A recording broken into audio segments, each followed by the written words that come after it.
Welcome to the Kingsburg Community Church podcast, Thinking About Faith.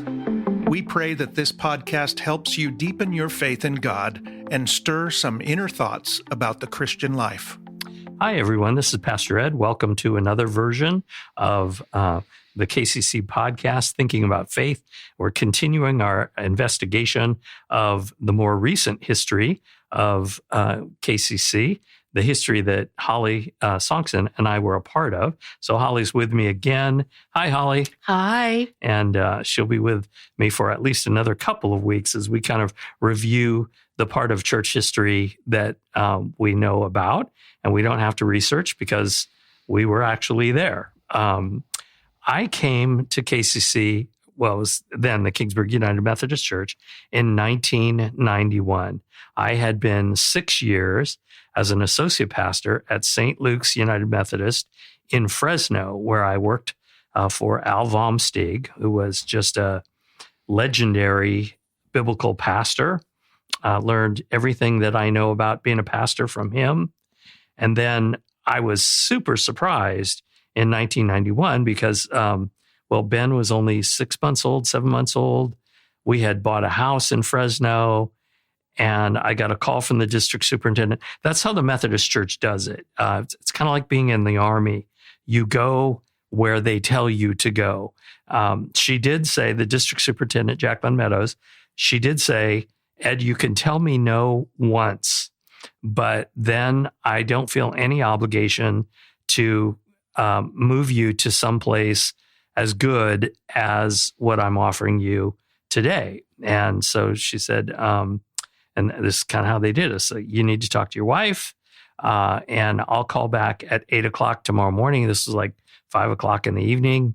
I'll call back and you'll have to let me know yes or no at that tomorrow morning.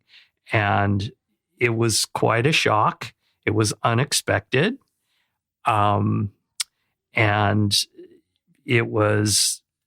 we hopped in the car, drove down to Kingsburg. Gretchen had never been in Kingsburg before. I had been here a couple of times when John Christie was the pastor, just to, he was a mentor to me during the ordination process. So I had met with him at the parsonage and here at the church like twice or maybe 3 times when I was going through the ordination process, but really didn't know much about Kingsburg. It was much smaller then.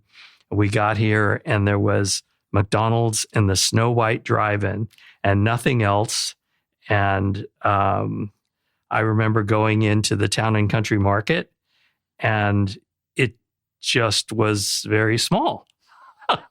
It was one of the 2 grocery stores that we had at the time. Exactly. Yeah. So it was like, okay. And Gretchen said, well, I could live anywhere for 2 years. And so we, the following morning when Jackie called back, I said, okay, yeah, we're willing to go. I talked to Al Vomstig, and I was surprised that he knew that they were talking about placing me in Kingsburg. And, he really encouraged me to do it. Hurt my feelings just a little bit, but, he knew it was a good place to be. Dick and Ellen McKenzie had been here after John Christie, we talked about last week. Dick this was his last church before he retired. I think he was 70. He was just kind of didn't have the energy anymore. But he was a good biblical guy, loved people, really enjoyed the church.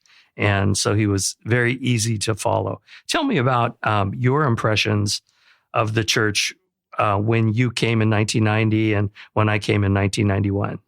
When I came in 1990, the church was small. It was healthy, but it was small.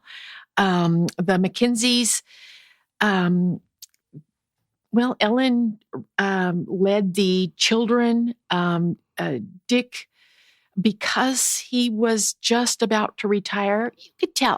I'm there right now. He was tired, but when we heard you were coming, we were all excited. It was a breath of fresh air. Even though Dick and Ellen were doing a fine job, you were younger.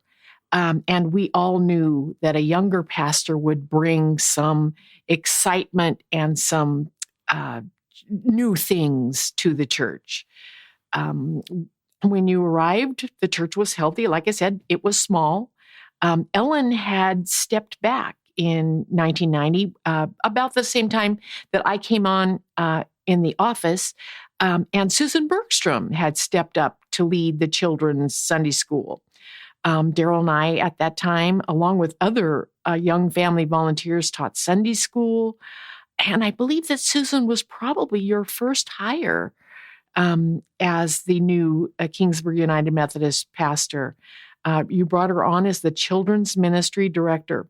Yes, that is true. I think when I came, Lois Johnson was the music director. She was. And we paid her what it cost her to pay her house cleaner. So she didn't have to clean her house. And she could come down and work at the church.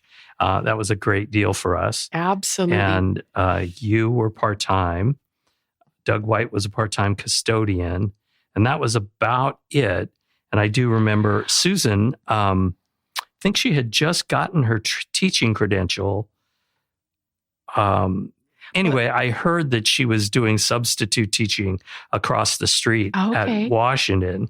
And I went to her and I said, "Oh, please don't do that. You know, I mean, if you want to substitute 2 days a week, we'll pay you, what you get paid as a 2-day-a-week substitute and be our children's ministry director."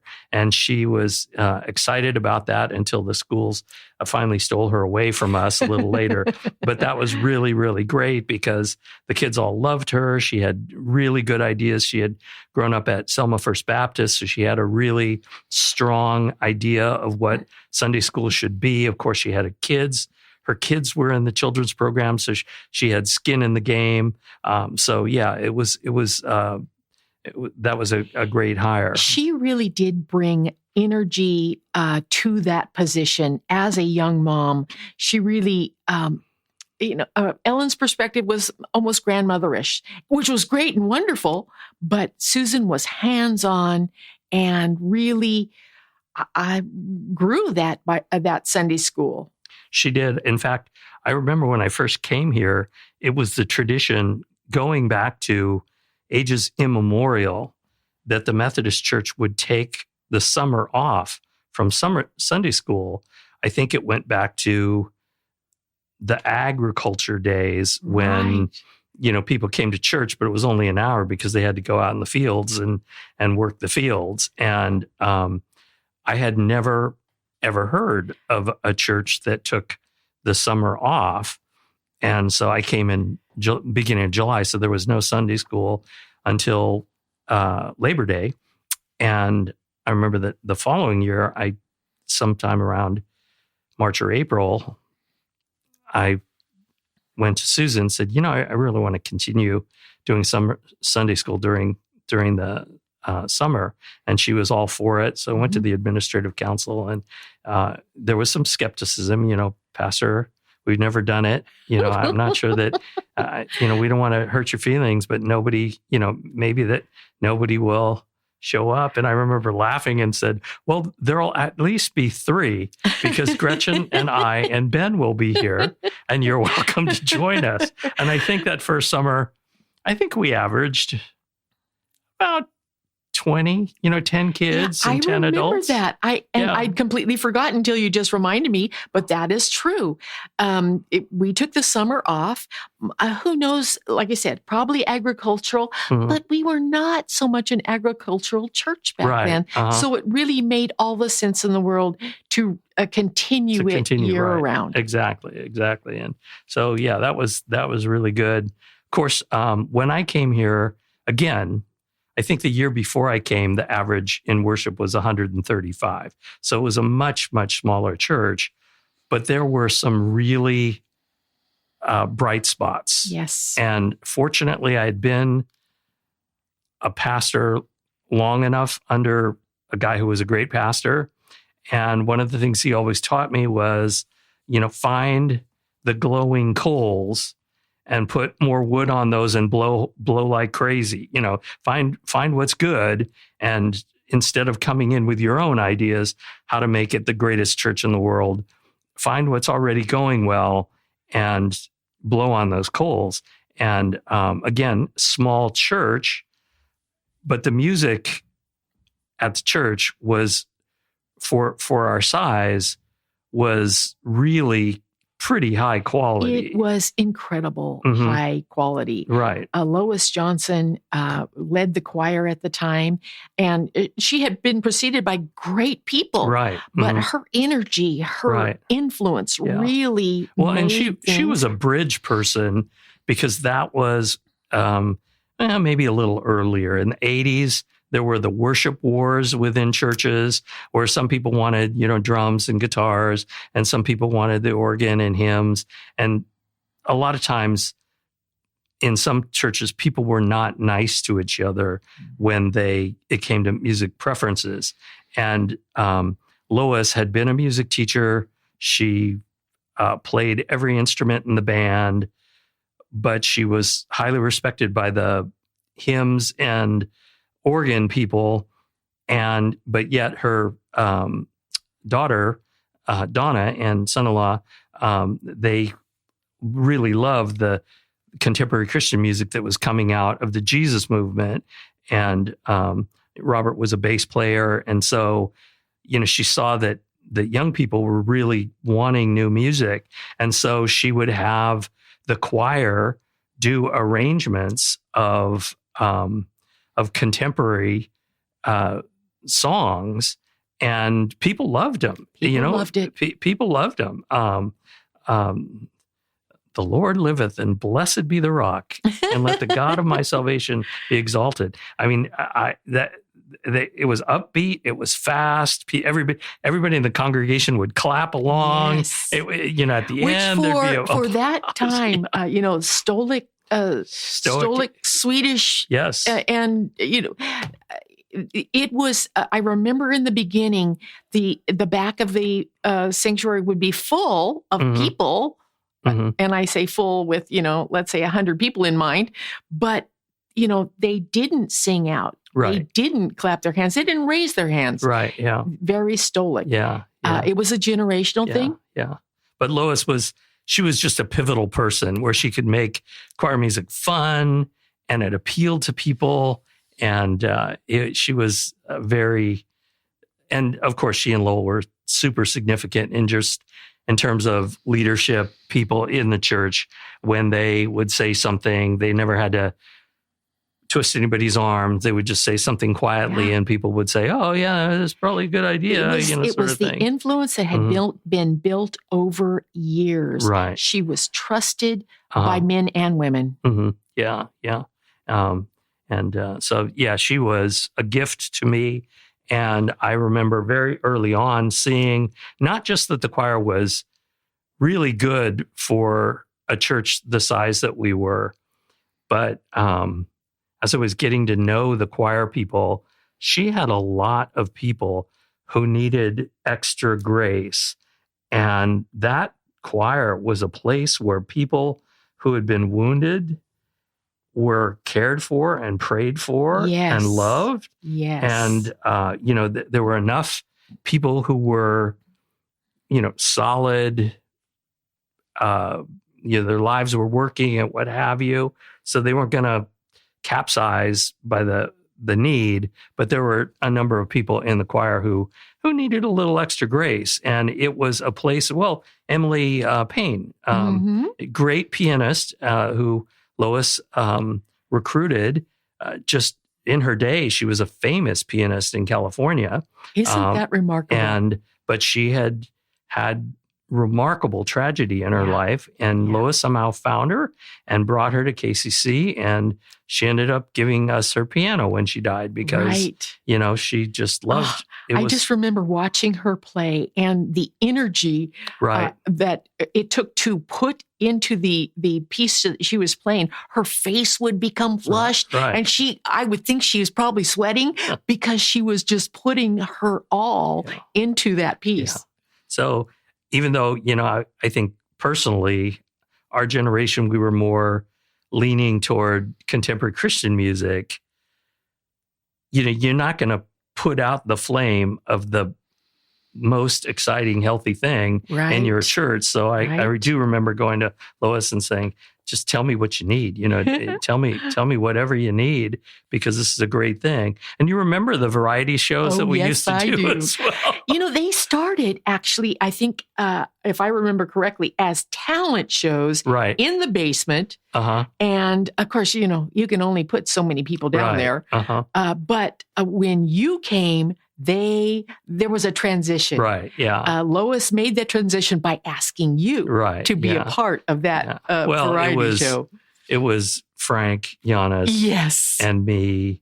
And, we were the comedic, because there would be like 10 different musical acts, everything from the Beatles to, to country, Western singing, to, a couple of choir pieces and what have you. Well, in between the acts, our job was to tell stupid jokes to try to get people to laugh. They were so much fun. People would talk about them for weeks afterwards. It was great. Yeah. And it was also great because we knew we were, number one, it was a fundraiser for missions. Yes. And because we had a dinner and then the variety show. And, but also it was a way to demonstrate that, there would always be a hymn and a prayer at the end of it, but mostly it was silly, funny, laughter, and people were, wow, I didn't know you could laugh at church, sort of thing. Exactly. Yeah. And I believe that your reputation got out there amongst the community as a really fun guy. Right. And not just the, stoic pastor, but a really fun guy. And people were talking not only in the church, but in the community. I can remember Connie Lundy and the Hofers. They would come every year because it was so hysterical. It was just funny. And, it wasn't super spiritual at all. It was just funny and really, really good music. We have so many gifted people. And of course, one of the benefits of having a choir was that people who were really good voices, if their church discontinued the choir, they would come over to our church because we still had a choir. And so, there was a time when I think we had 8 different people who were either music teachers or had been professional musicians or something. And that makes a pretty substantial choir. There was a quality to it that was just amazing for the number of in our congregation at the time. Do you remember as well, when I got here, the budget was not wonderful.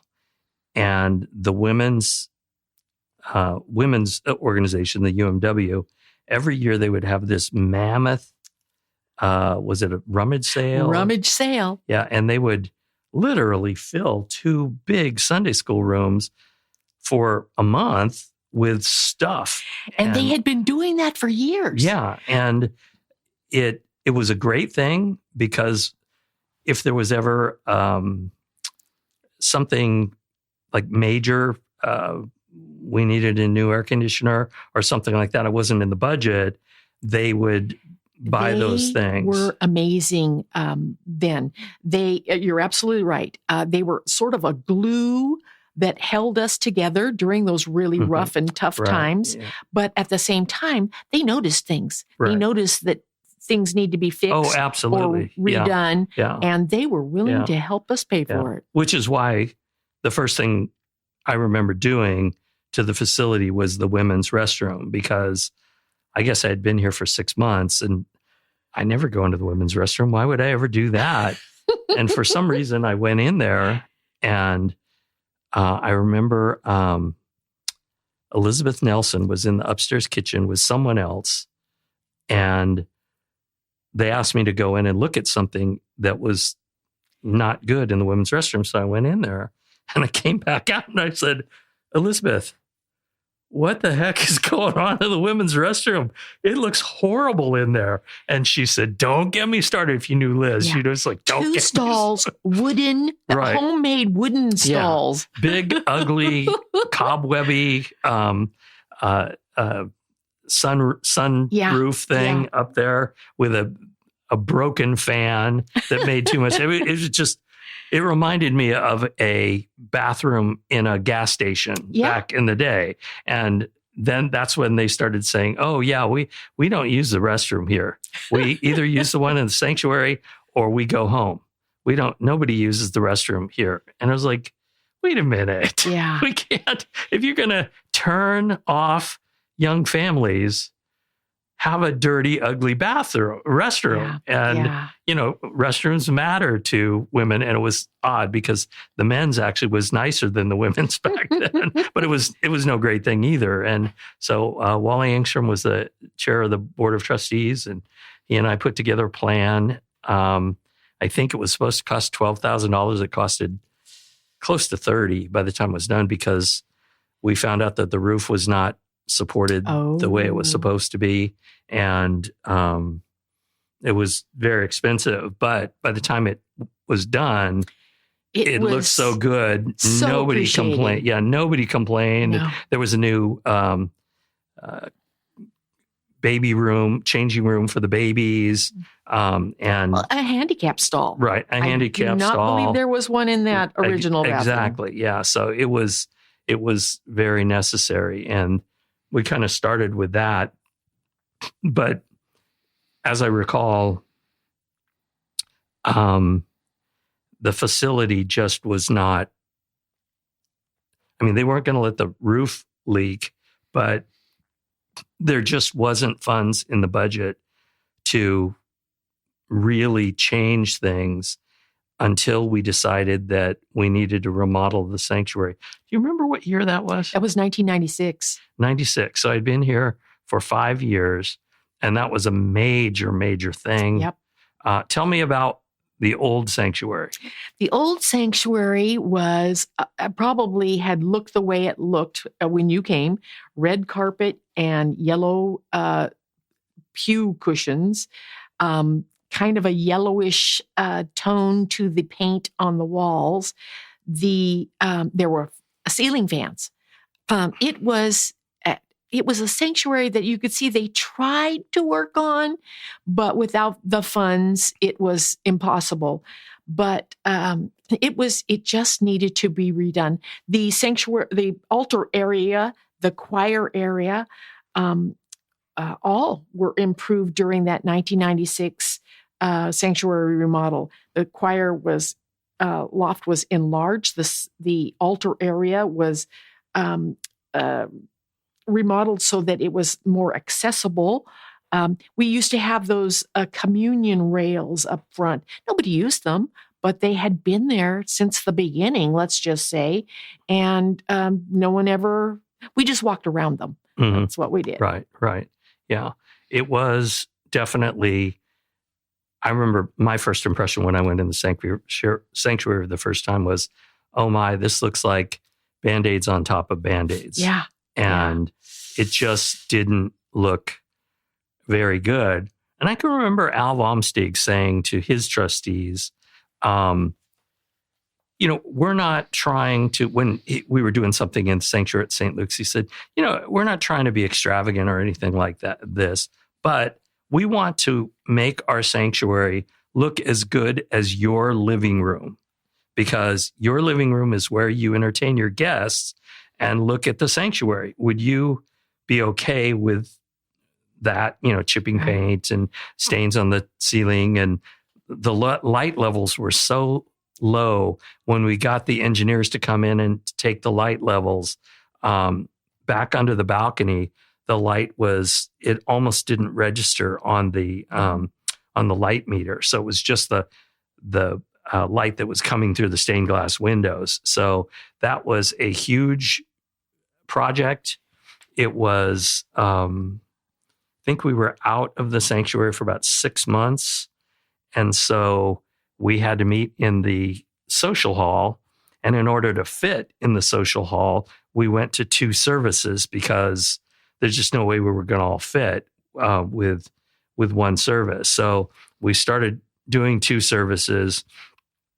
And then when we reopened the sanctuary, I think it was in September, we had somebody, it might have been the Nelsons, somebody had paid an awful lot of money to refurbish the organ.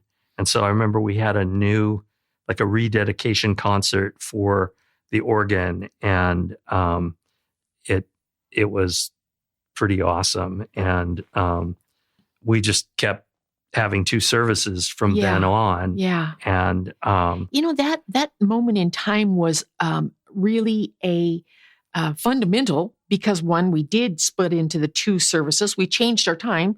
I believe we started at 8:30 and 10. 11. Oh, 11. Because Okay. we had Sunday school in between. the middle. Between. But it allowed us to grow. Whereas the 250 people who were coming at 11 o'clock service, pretty much, we weren't a full sanctuary yet, but it was full enough. Right. So that splitting up, it did feel a little empty at both of those services, but that didn't last for long. Yeah, it didn't last for very long. The early service would get full during the summer. And then by the time it was foggy, there were very few people there. Right. Well, I remember, just knowing that when it did rain or it was extra foggy, that, some people chose not to come. That doesn't happen anymore. Yeah. People come anyways. Right, yeah. Tell me about some of the instrumental people who were leaders of the church back in the 90s. In 1991, when you came, I had to look this up because I was curious. Janice Graves was the chairperson of the Administrative Council. You remember the name Fran Marks. She served as the secretary. Verna Chester was the treasurer. Karen Wright was her assistant treasurer. Ardnell Morgan. There's a name that, she worked in the office with us, and her job was financial secretary. Mm-hmm. Gary Nelson was the chairperson of trustees. Kim Pickrell was the chairperson of the Staff Parish Relations Committee. He's the guy who had the committee who hired you. Right. Leland Bergstrom served as chair of finance and stewardship. There was a caring and sharing committee. Nancy Fry and Rosalie McIntyre co-chaired that. Ellie Bergstrom was the chair of education. Jim Ford, the chair of outreach. Barbara Torrisi on the missions board. But back to the UMW ladies, Lois Johnson and Rosalie McIntyre, both of who were great fans of yours, were the co-chairs at that time. Lois and Lowell were our lay members to the annual conference, and Daryl Olson was the church lay leader. Yeah, I remember going to annual conference every year with Lois and Lowell, and thankfully they had been there before, so they understood that some of the stuff that happened at the annual conference could be damaging to your faith, and so they were solid. That was. But isn't it interesting that they kept that quiet? It was not talked about until later. Right. Well, in those days, it was. To a certain extent, it was live and let live. So if you had a district superintendent who didn't agree with you because you really believed in the authority of Scripture, they would leave you alone if you paid your apportionments. And so they weren't trying to exterminate the biblical Christians like they were 7 years later in 98. They were really, we got a new bishop, Melvin Talbert, and he really wanted all biblical Christians to be not in the United Methodist Church. I remember when Lois and Rosalie were the chairs of the UMW, and I had only been here for, 3-4 months or something like that. And they invited me to go to a district UMW meeting. I think it was in Reedley. And, that was weird. I'd never gone to a UMW meeting before, but it is true that in the Book of Discipline of the Methodist Church, the pastor is a member of the UMW, just so the UMW can't go rogue or something like that. And, it's like, okay, I'm new here. They want me to go. Sure, I'll go. Yeah, sure. And as we're driving over, I get an inkling that they've got some questions to ask.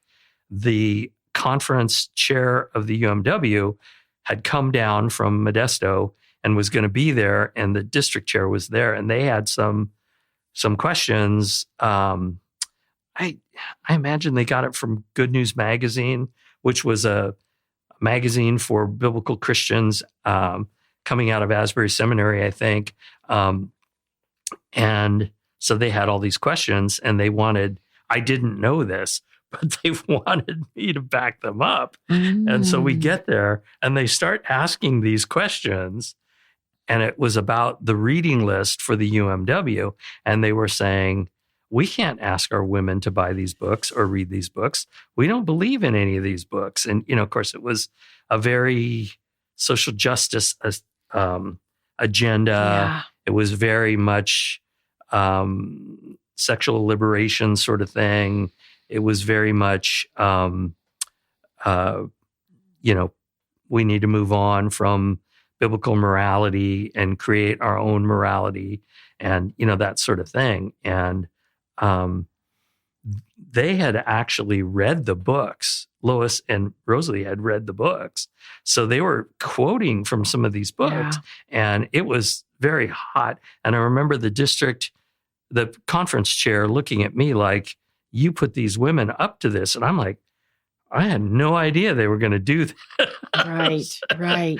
And they ended up starting a little bit of a brush fire because they actually had come to say, we're not going to pay our dues to the UMW anymore. We're going to pay our dues to our missions program.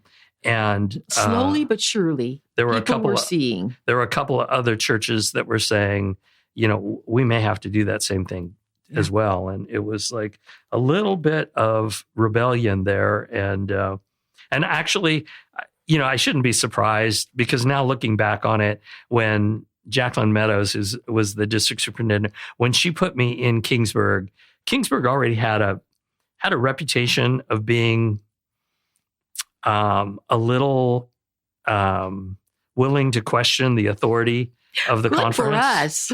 And I had a reputation going through the ordination process of being one who would not just nod my head and agree with stuff that wasn't right.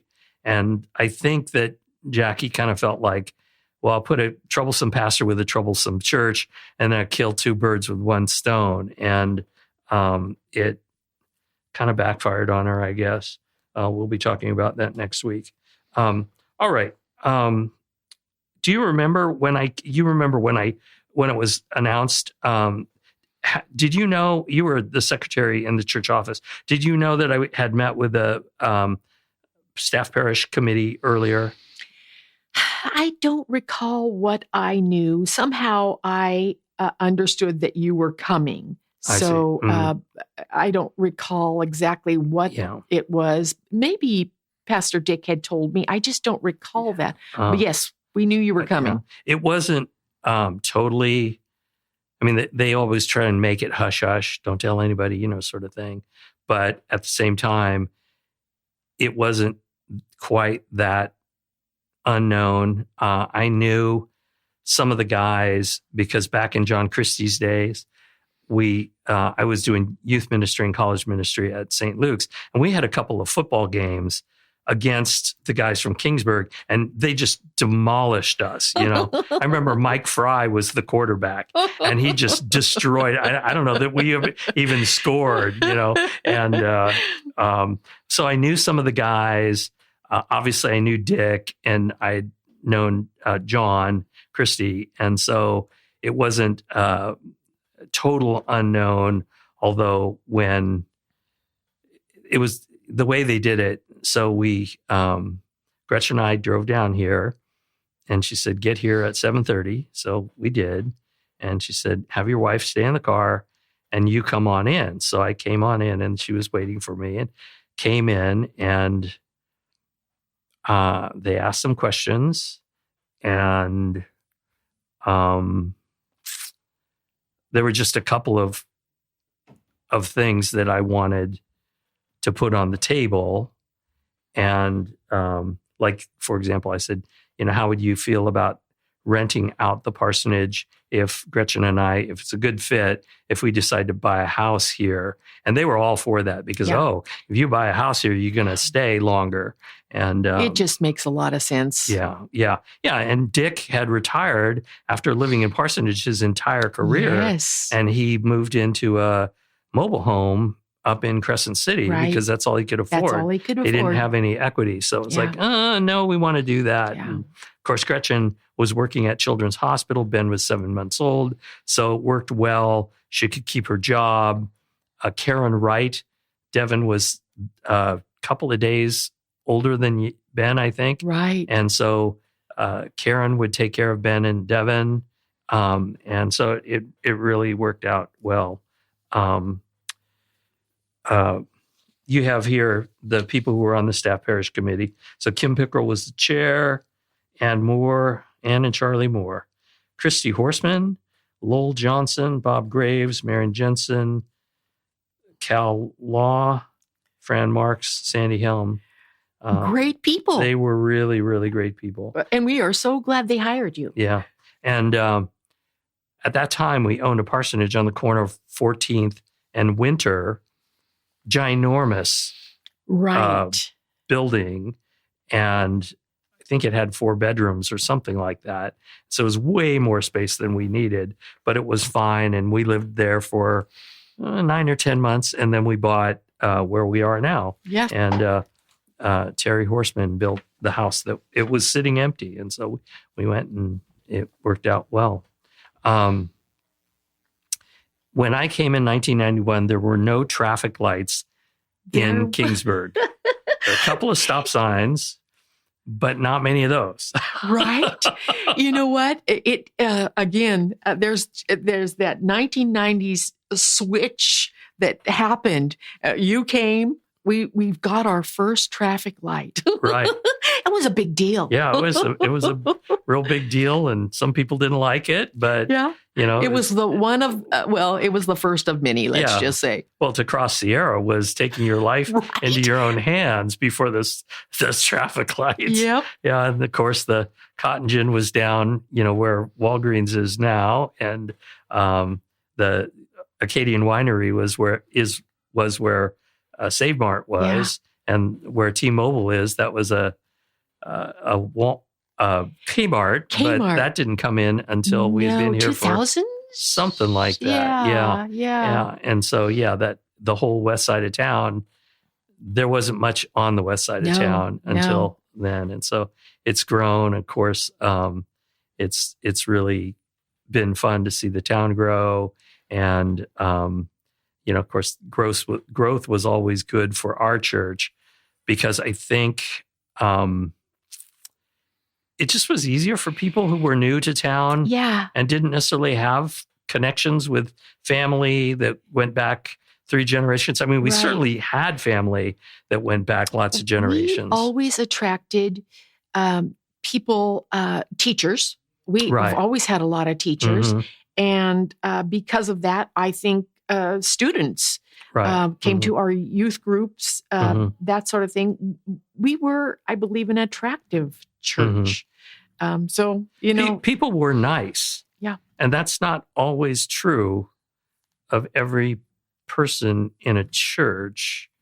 And I don't know. It was like that before I got here. Mm-hmm. I always tell people the fire was burning. It just needed a lot more wood, but the fire was burning. I remember, I'd been here a month and a half. It was August, and everybody in the Royal Viking Traffic or RV club, they were going on a trip somewhere, and they were leaving from Memorial Park at 6 a.m. Mm-hmm.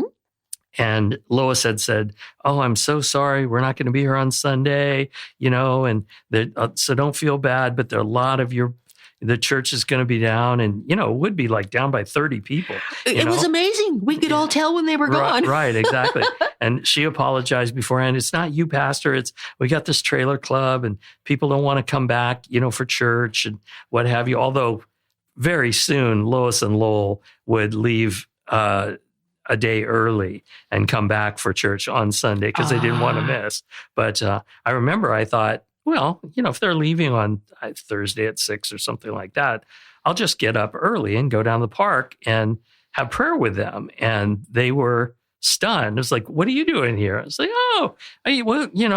when a third of my congregation is going on a trip, I got to come and pray you off, That park must have been surrounded with RVs. Yeah. Too bad we don't have a photo. Yeah. But it was also fun because there were a number of people who did not yet come to KCC. So that was the Bradfords. Trying to think of who else. But there were a number of people who were a part of that RV group. And that was the first time they met me. I was like, what? Your pastor came down to pray us off? And, wow, that's pretty cool. And So, just trying to be available, it was hard to build those first couple of years because everybody in Kingsburg back in the day kind of had their grooves kind of worn in, And you were the young guy. I mean, What were you, 33 maybe? 34. 34. And, they were all your parents' age. Right. And a lot of people, because it was Methodist, how long is this guy going to be here? They had that was the given deal their back heart then. to John and Leanna, and after 4 years, they were gone. Right. And so, it was like, okay, I'm not going to give my heart to you unless you're going to be around. Right. And so I don't blame people. But by the time in 96, when we did the sanctuary remodel, I think people realized, oh, this guy's going to be around here for a while. And, by then, John and Amy were born. So we had all three. Gretchen was home for, I think she was doing some infusion for Russ Zakarian, but she really wasn't working. And people was like, oh, okay, they're actually going to be here for a good long time. Yeah. It's like, why would I leave? This is great. I remember Gretchen going, Rayford Johnson Junior High started out as just the kindergarten school before they built out the rest of the facility there. And when they built it into Rayford, we walked through, and I guess it was a community open house to take a look. And Gretchen remembers thinking, "Oh, I wish my kids could go to school here," and thinking, "Oh, we probably won't be here by the time they're in junior high." And of course, they all three graduated from Rayford went to Johnson. every school in Kingsburg. Exactly. So anyway, okay. The last thing I want to talk about is the mission statement. There was a time when I would guess 95% of our church knew the mission statement, which is pretty amazing because mission statements, usually people don't know the mission statement of their organization. You created this one, I believe, shortly after you got here. Yes. We didn't have one. If there was one, I don't remember No, it. there wasn't one. And I was copying from Al Vomsteeg. Yeah. Back then said you can't hit a target that you're not aiming for. Yeah. So you have to have a mission statement. And, because of the ag thing, I was like, okay, let's make it agricultural. Right. Mission statements clearly defined what your purpose and your identity is. Right. Yeah. And the ag idea was perfect. Plant, grow, harvest. Right. And it's so memorable. It's short but sweet, but incredibly memorable. It wouldn't have been memorable except for Craig Anderson, yes, who put the mission statement to music, and we would sing it often after communion. Is that correct? Or pretty much for a couple of years, we'd sing it every Sunday when they brought the offering plates back up. Oh, that's what it was. That's what it was. Yeah. Instead of the doxology, we just would sing "Plant the Good News of Jesus Christ," and so because of that, everybody knew it because everybody sang it every week. Repetition is great. Exactly. Yeah. And so that was really good. That remains our mission statement. Kevin has arranged the entire piece for the choir.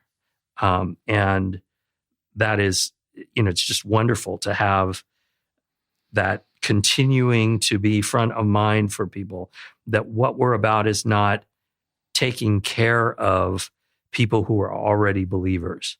Our job is to plant the good news of Jesus Christ on land that is not productive. Right. And then grow mature disciples. That we're not the church where we're going to let you be immature, selfish, mean, critical. Unfortunately, sometimes churches have one or two people who are like that.